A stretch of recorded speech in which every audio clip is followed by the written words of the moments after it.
That's true to a degree, but I think as you travel around the world that changes, because in some countries there's a certain sort of type of person that tends to be into one music more. I'm not saying everyone, but it tends to attract more people of a certain type in some countries than it does others.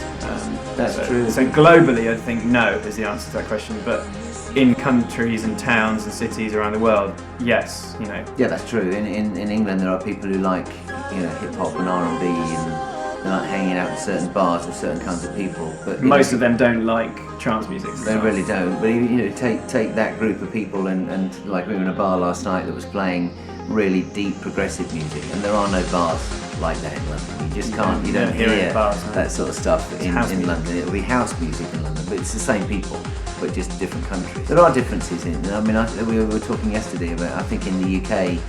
People who like drum and bass are mostly guys, mostly really geeky guys, but that's just, you know, where it's ended up. It's, you know, it used to be a bit broader than that, but they're the people who are still into it now.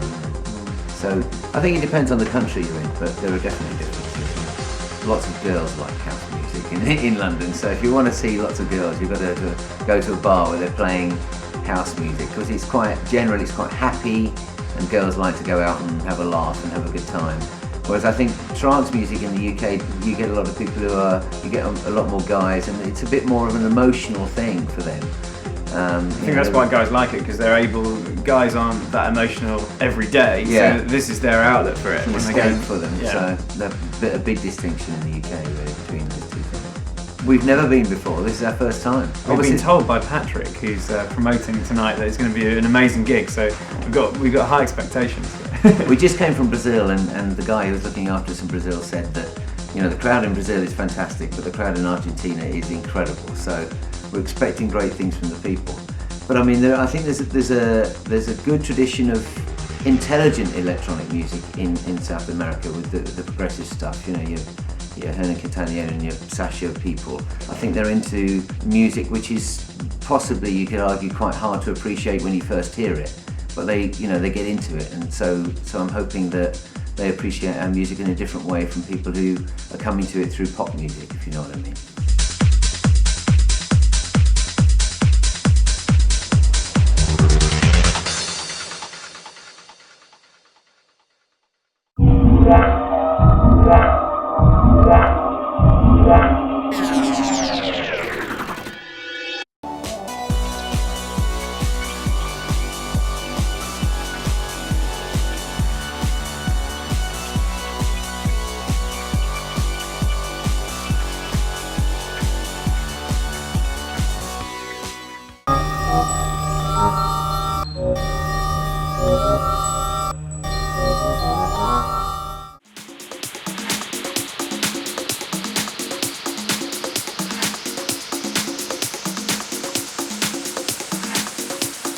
Vamos a ver, este tema en particular tiene vocales también, muy arriba, muy dinámicas, como estamos escuchando. Vamos a pasarlo más adelante y vamos a ver cómo se resalta en un momento la percusión y queda prácticamente como instrumento principal, que eso es, digamos, el juego que hace la música tribal, dejar la percusión como primer instrumento y principal. Vamos a ir más adelante, justo al momento de explosión. Aquí tenemos la parte tribal. Voy a resaltar un poco los timbales. Esto es lo que hace el tribal, resalta lo que es la percusión y queda prácticamente base y percusión solamente. Le da un groove mucho pero mucho más arriba, mucho más eufórico, y obviamente lo que es pista o main resulta prácticamente efectivo 100%. Como habíamos visto en un principio, estos temas obviamente no estarían como para abrir una noche o ponerlos en lo que es warm-up. Obviamente se ponen en lo que es main a partir de 3, 4 de la mañana en adelante. Desde Sonica, Hernan Paredes, quien les habla.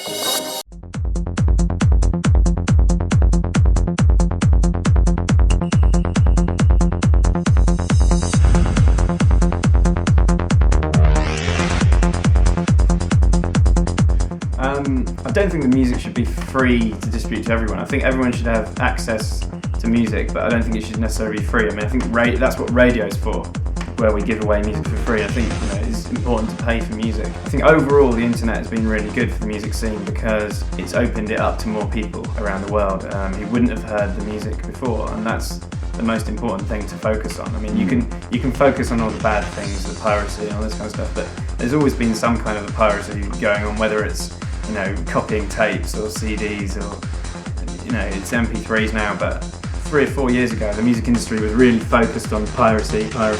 Now they've put their focus onto doing something to sell stuff online, which is what they should have done years ago.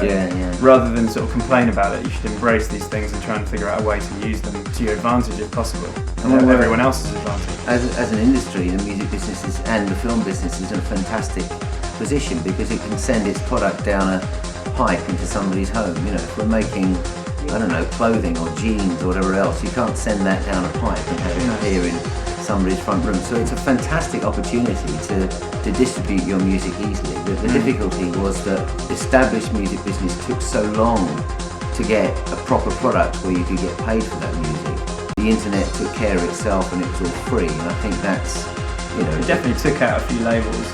But a lot of people went under because of illegal downloading. I think you can't underestimate the damage that did. But now I think people are getting used to the idea of paying for it. I think it's a great opportunity for everybody. And what's really great in our scene, I don't know if it's true of other dance music scenes, is that the really core fans, they're against people stealing the music. They actually, on some of these internet forums, if someone says, oh yeah, I downloaded this illegally, or people on the forum will criticise them for it and say, that's not right, you should support the music you like, and give the artists money. Because in dance music, there's some artists are only selling hundreds of copies, not thousands, like, as you say, like pop music. So it really is important, if you like an underground record, to buy it. It's pretty cheap these days to buy one record, so it's download much cheaper than CD and vinyl. So. Afraid of who you are, only silence now between us. I'm amazed we've come this far, far from in love. You can experience yourself, your release, even more deeply. Experience yourself deeply. Experience yourself, your release.